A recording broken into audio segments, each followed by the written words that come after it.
ನಮಸ್ಕಾರ ಸ್ನೇಹಿತರೆ.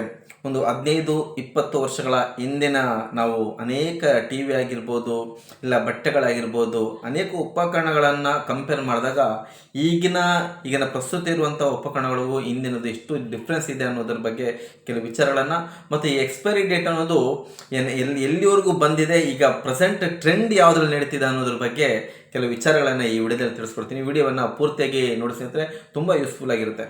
ಮುಂಚೆ ಒಂದು 10,000 ರೂಪಾಯಿ ಕೊಟ್ಟು ಒಂದು ಟಿ ವಿ ತೊಗೊಂಡ್ವಿ ಅಂದರೆ, L E D T V ಅಲ್ಲ, ದೊಡ್ಡ ಟಿ ವಿಗಳು ಕಮ್ಮಿ ಅಂದ್ರೂ ಒಂದು 10-15 ವರ್ಷಗಳ ಕಾಲ ಯಾವುದೇ ತೊಂದರೆ ಇಲ್ಲದೆ ತುಂಬ ಉತ್ತಮ ರೀತಿಯಲ್ಲಿ ಆ ಟಿ ವಿಗಳು ಬಾಳಿಕೆ ಬರ್ತಿತ್ತು. ನೀವು ಟಾರ್ಚ್ ತಗೊಳ್ಳಿ, ಇಲ್ಲ ಬಟ್ಟೆ ತಗೊಳ್ಳಿ, ಬಟ್ಟೆಗಳಿಗೆ 5-10 ವರ್ಷ ಅಂತೂ ಗ್ಯಾರಂಟಿ ಬಂದೇ ಬರ್ತಿತ್ತು.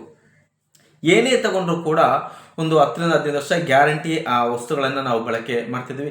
ಎಲ್ಲೆಂದರೆ ಇಲ್ಲಿ ಸುಮಾರು ಒಂದು 15 ವರ್ಷಗಳ ಹಿಂದೆ ತೊಗೊಂಡಾಗ 2005, 2000 ಈ ಆಸ್ಪಾಸುಗಳಲ್ಲಿ ನಾವು ಆ ವಸ್ತುಗಳನ್ನು ತಗೊಂಡಾಗ, ಅದೇ ನಂತರ 2010-12 ನಂತರ ನೀವು ಯಾವುದೇ ಒಂದು ವಸ್ತುಗಳನ್ನು ತಗೊಳ್ಳಿ, ಅದು 1 ವರ್ಷ ಗ್ಯಾರಂಟಿ ಇಲ್ಲದ್ರೆ 3 ವರ್ಷ ಅಷ್ಟೇ. 3 ವರ್ಷ ಮೇಲೆ ಯಾವುದೇ ವಸ್ತುಗಳು ಬರಲ್ಲ, ಅದು ಖಂಡಿತ ಹಾಳಾಗುತ್ತೆ. ಬಟ್ಟೆಗಳಂತೂ ಬಿಡಿ, 4 ಬಾರಿ ನೀವು ವಾಷಿಂಗ್ ಮಿಷಿನಲ್ಲಿ ಹಾಕಿ ತೆಗೆದ್ರೆ 5ನೇ ಬಾರಿಗೆ ಆ ಬಟ್ಟೆ ಇರಲ್ಲ, ಎಷ್ಟೇ ಕ್ವಾಲಿಟಿ ನೀವು ಬಟ್ಟೆ ತಗೊಂಡ್ರೂ ಕೂಡ ಅಷ್ಟೇ.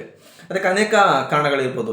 ಈಗ ಹೊಸ ಟ್ರೆಂಡ್ ಏನಂದರೆ, ಈಗ ಡಾಮರೀಕರಣ, ರೋಡಿನ ಡಾಮರೀಕರಣದಲ್ಲೂ ಕೂಡ ಆ ಎಕ್ಸ್ಪೈರಿ ಅನ್ನೋದನ್ನು ತಂದುಬಿಟ್ಟಿದ್ದಾರೆ ಸ್ನೇಹಿತರೆ.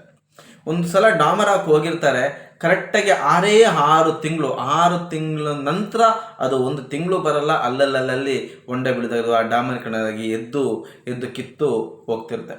ಯಾಕೆ ಈ ರೀತಿ ಆಗ್ತಿದೆ ಅಂದರೆ, ನಮ್ಮ ಸರ್ಕಾರನೇ ಇದೆ ಕಾರಣ. ಈಗ 6 ತಿಂಗಳು ಆಯ್ತು ಅಂದರೆ ಮತ್ತೆ ಇನ್ನೊಂದು ಸಲ ಆ ಟೆಂಡರ್ ಕರೆದು ಇನ್ನೊಂದು ಸಲಕ್ಕೆ ಅಲ್ಲಿ ಡಾಮರೀಕರಣ ಮಾಡಿದಾಗ ಮತ್ತು ಅದಕ್ಕೆ ದುಡ್ಡನ್ನು ಖರ್ಚು ಮಾಡ್ತಾರೆ. ಆ ದುಡ್ಡನ್ನು ಖರ್ಚು ಮಾಡುವಾಗ ಯಾರು ಆ ಟೆಂಡರನ್ನು ತೊಗೊಂಡಿರ್ತಾರೋ ಅದು ಕೆಳಗಿಂದ ಹಿಡಿದು ಮೇಲವರೆಗೂ ಪರ್ಸಂಟೇಜ್ ಲೆಕ್ಕದಲ್ಲಿ ಅದು ಕಮಿಷನ್ಗಳು ಹೋಗೋದು, ಇದು ಇಡೀ ಜಗತ್ತಿಗೆ ಗೊತ್ತಿರುವಂಥ ವಿಚಾರ ಇದು. ಇನ್ನು ಮುಂದೆ ಇದೇ ರೀತಿ ಹೋದರೆ ಇನ್ನು ಮುಂದೆ ಯಾವುದಕ್ಕೆಲ್ಲ ಬರುತ್ತಂದರೆ, ನಾವು ಬಳಸುವಂಥ ಅಕ್ಕಿಗೂ ಕೂಡ ಎಕ್ಸ್ಪೈರಿ ಡೇಟನ್ನು ತಂದುಬಿಡ್ತಾರೆ.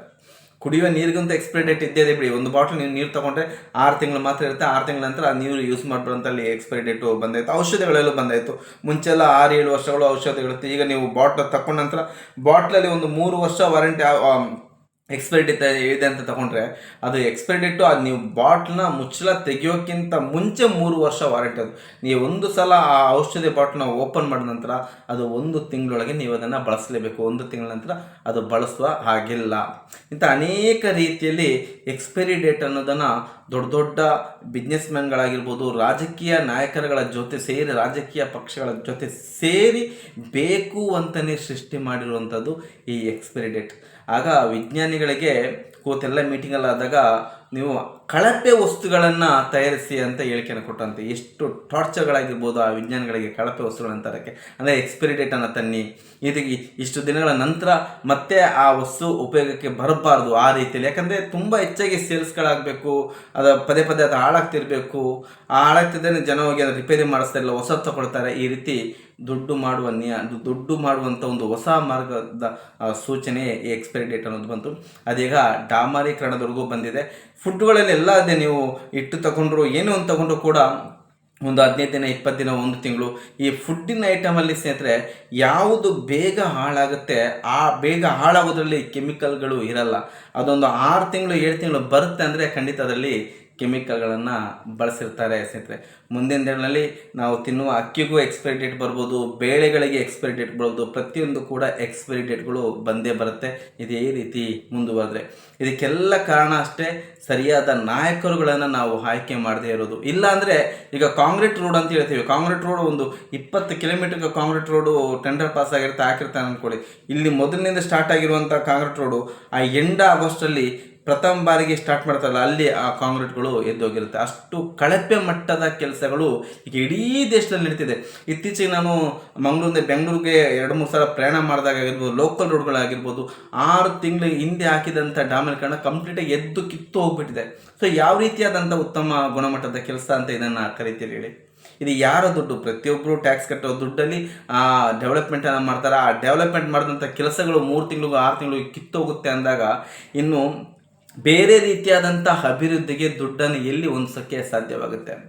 ಅನೇಕ ವಿಚಾರಗಳ ಬಗ್ಗೆ ಯೋಚನೆ ಮಾಡ್ತಾ ಹೋದರೆ ಕಂಪ್ಲೀಟಾಗಿ ಮನುಷ್ಯನಲ್ಲಿ ಎಲ್ಲಿ ದುಡ್ಡು ದುಡ್ಡು ಆಸ್ತಿ ಸಂಪತ್ತು ಅಂತ ಅತಿಯಾಸೆ ಬಂತು, ಆ ಅತಿಯಾಸೆಯಿಂದನೇ ಇದೆಲ್ಲ ಇಷ್ಟು ಆಗೋಕ್ಕೆ ಕಾರಣ ಸ್ನೇಹಿತರೆ.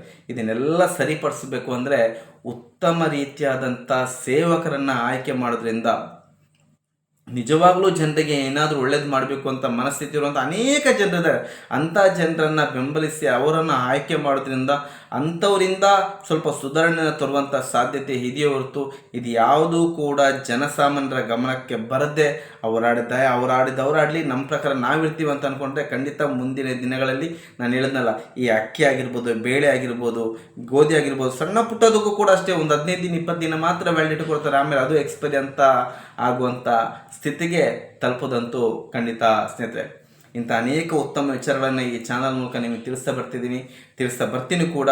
ವಿಡಿಯೋ ಇಷ್ಟ ಆಗಿದ್ರೆ ಲೈಕ್ ಮಾಡಿ, ಶೇರ್ ಮಾಡಿ, ದಯವಿಟ್ಟು ಚಾನಲ್ನ ಸಬ್ಸ್ಕ್ರೈಬ್ ಮಾಡಿ ಅಂತ ಕೇಳ್ಕೊಳ್ತಾ ಮತ್ತೆ ಮುಂದಿನ ಸಂಚಿಕೆಯಲ್ಲಿ ಭೇಟಿ ಮಾಡೋಣ. ನಮಸ್ಕಾರ ಸ್ನೇಹಿತರೆ.